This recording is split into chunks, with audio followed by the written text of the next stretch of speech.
Spreken lijst bonita, ave, bashi.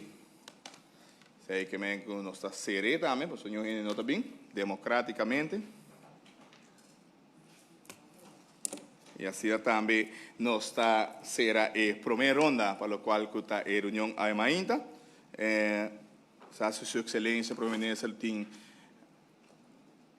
algo de 13 de lá, para o qual está a lei aqui, a palavra na sua excelência. Bom dia, senhor presidente, na membro do parlamento e todos que estão seguindo-nos. A lei aqui é o primeiro passo da independização de nosso Colégio Nacional de Estado.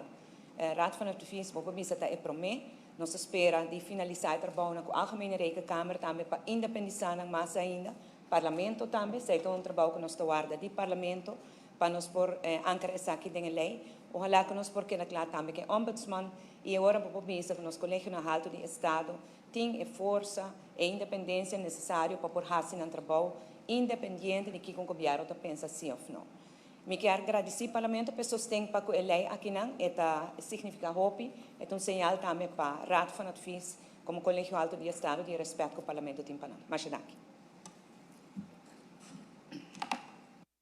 Dank na excelência, mirando que não tem lista oradores, também de biar para o qual que está votação, para o qual que está lei.